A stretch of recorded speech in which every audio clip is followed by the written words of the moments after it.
So, hello everyone. I just want to apologize ahead, just in case you guys get annoyed by the background. It's a Sunday afternoon and there's a big festival going on where I'm from, so let's just let people be happy while we talk about books. Hello everyone, we're back with another video. Today I've prepared a list just in time for Australia Day. And no, we're not going to be celebrating European colonialism in Australia. Who does that anyway? We're going to be going all out and celebrating four Australian books written by incredibly talented Australian writers. Yes, I'm joining the hashtag Love OZYA. I think that's how you say it, or AussieYA. Now, full disclaimer, obviously, I'm not Australian. I'm just a girl who happened to pick up a wonderful Australian book a little over a decade ago and fell in love. Yes, you might have guessed from that title that I'm only highlighting classic Australian YA books or young adult books. The reasons are because A, I'm old, and B, I have admittedly not caught up with recent Australian titles. So, with that out of the way, let's go to the first book on this list. It's called Words in Deep Blue by Kat Crowley. Let me start by saying that I'm super sad that Kat Crowley has not published a book in years. Her last work, at least based on what I could find on Goodreads, entitled Take Three Girls, was a collaboration. I actually couldn't find a copy of it where I'm from. But Words in Deep Blue, this is like my second favorite book of hers. And yes, to be honest, I only have managed to read two of Kat Crowley's books. But if she did publish a new one, I'd buy it in a heartbeat. Come to think of it, I think this was the last Aussie YA book that I've read, and it came out all the way in 2017. I did place like Words in Deep Blue at the very end of my list because, spoiler alert, there's a bit of a love triangle happening in this book, and that's not really a trope that I do particularly enjoy, no matter what the book genre is, whether it's YA or new adult or mystery. I just never really got the hype with love triangles. Sorry, Bella Swan. Anyway, this book is a bibliophile's dream. The story actually follows our two main characters in their alternate point of views, Rachel and Henry. Rachel, at the very start of the book, we learn that she has a bit of a crush on Henry, and before she moved out of their little town, she left him a love note on one of the books in the bookshop that he happens to be working on. Years later, Rachel is back in town, and of course, she finds herself in the same bookshop with Henry because, of course, that happens. This is a cute YA book after all.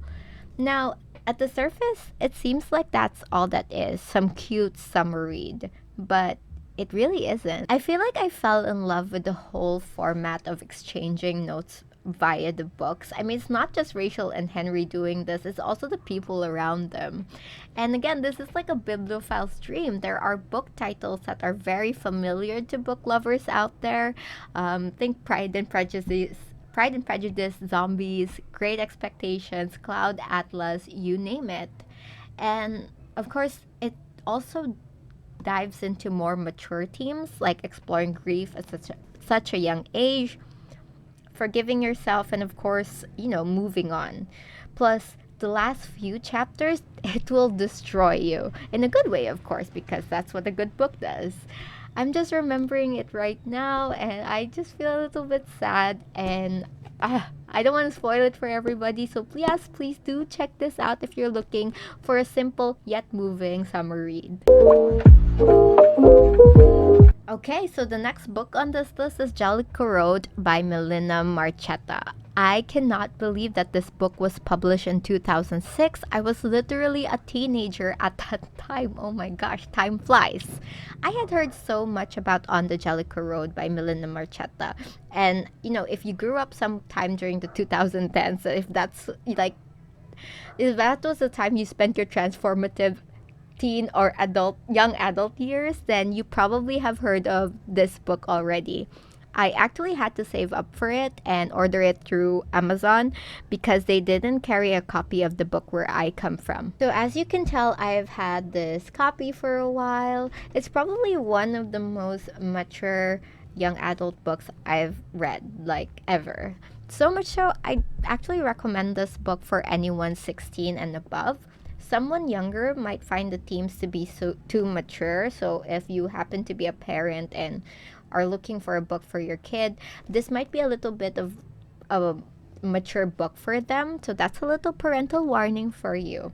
But, anyway, I think you can also classify this book as magical realism. While it's not in the level of anything Haruki Murakami or, anything like 100 Years of Solitude, there are elements of magical realism in the book. And if you know me, I am such a big fan of that genre. I love a good magical realism book. So it was really no surprise that I had to get a copy of On the Jellicoe Road or Jellicoe Road.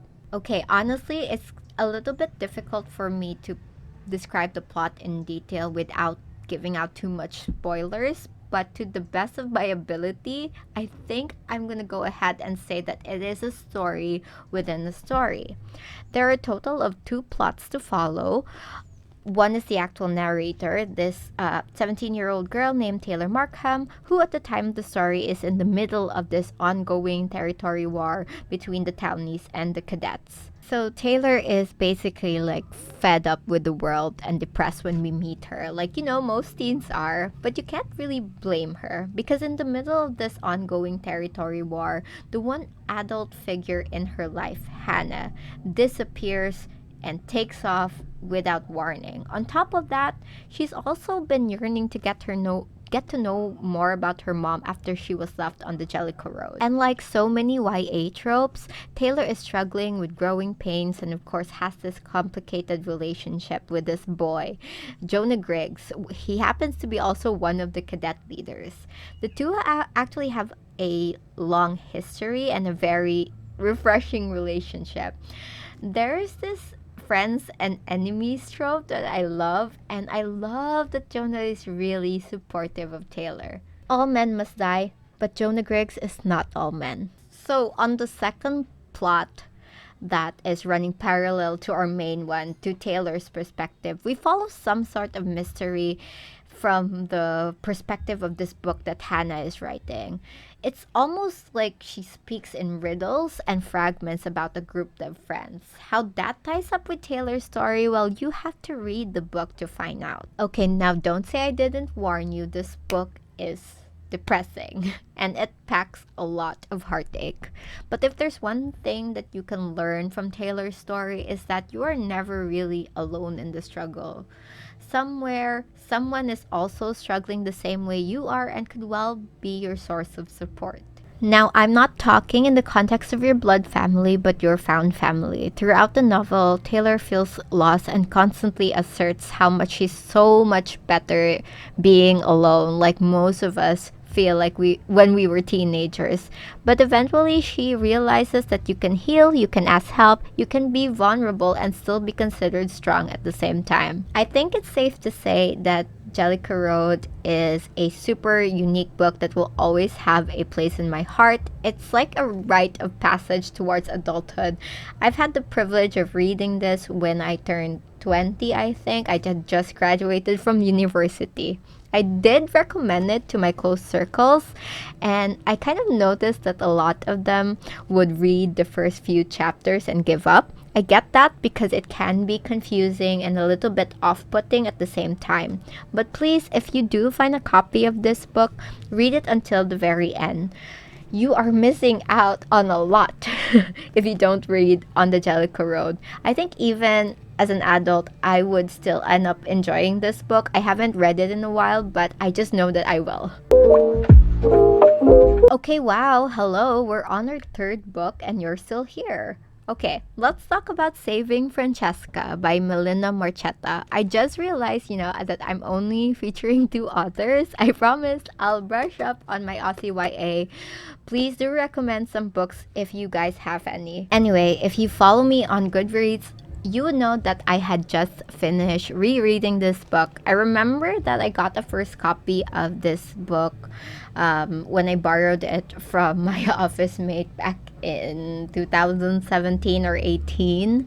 And I searched for years for my own copy because I love it so much. Anyone who has read this book know that despite that it's being written by the same author as Jellicoe Road, it's just not on the same level. But unpopular opinion, I actually like Saving Francesca more because I just love books about friendship, especially friendship between a group of girls. Now, I think Melinda Marchetta really has a knack of bringing together this boys versus girls type of stories because I can see the similarity between Saving Francesca and On the Jellicoe Road. For one, our heroine, Frankie or Francesca, she's been transferred to a co-ed school, similar to Taylor, who finds herself in an unfamiliar situation. She's all suddenly made a leader in this territory wars between the townies and cadets.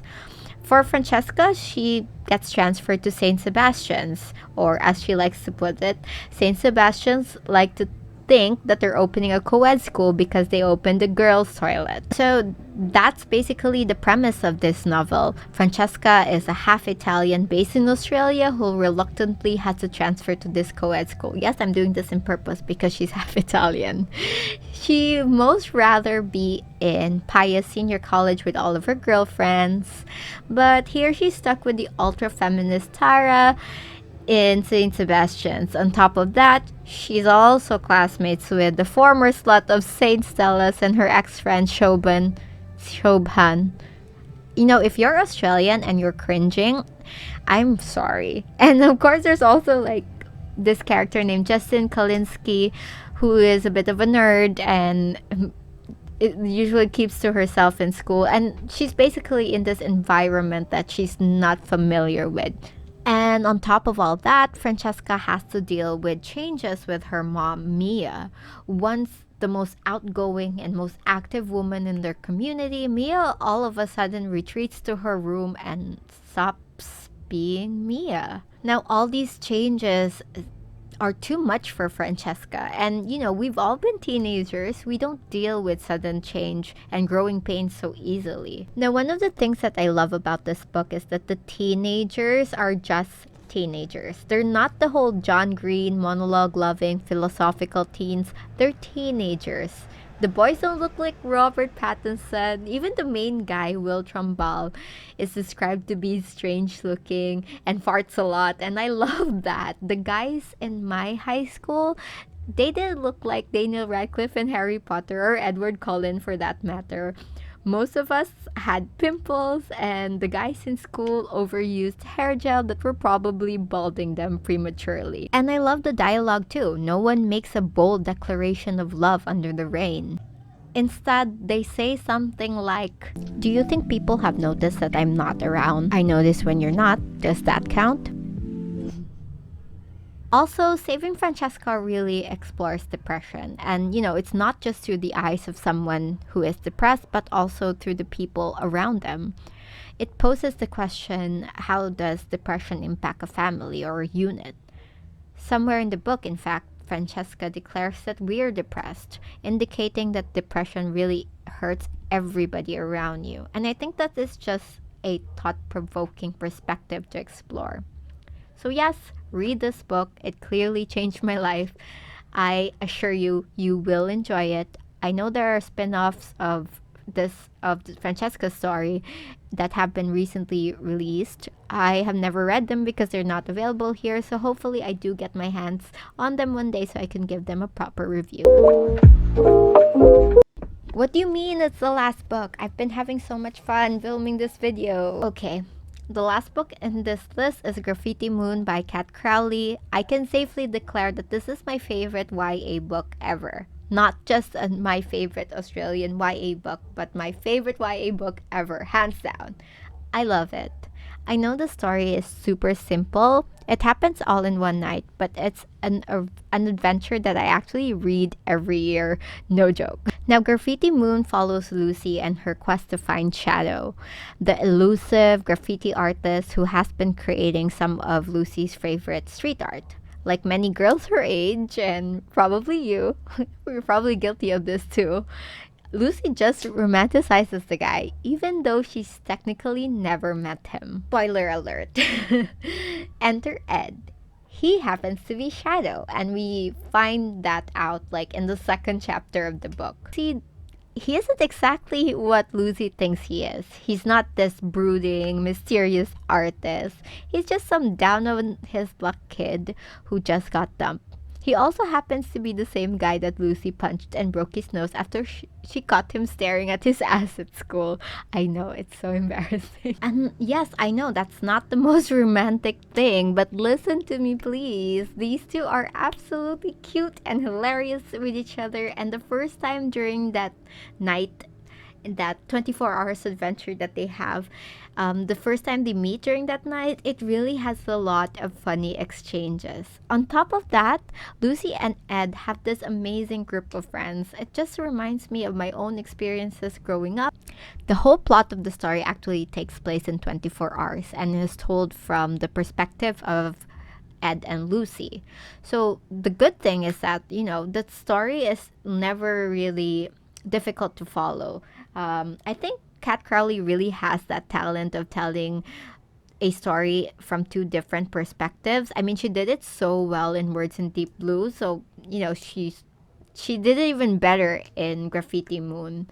It's never really difficult to follow. Like, you get each of their perspective as the scene is happening, so you understand what both our leads and their friends are thinking at the same time. And yes, the story is set in Melbourne, which is one of the world's most well-known places for graffiti art. I'm actually manifesting a time I get to take a copy of my book to their graffiti-filled streets.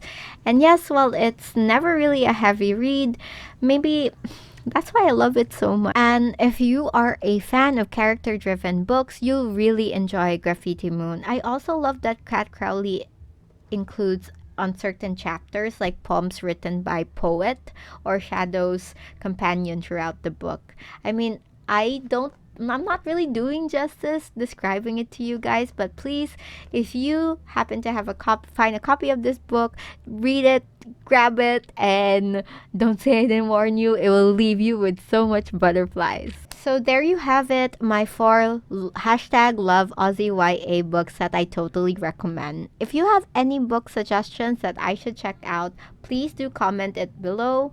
And if you like my video, click that like and subscribe button, and I'll see you on my next video. Bye everybody!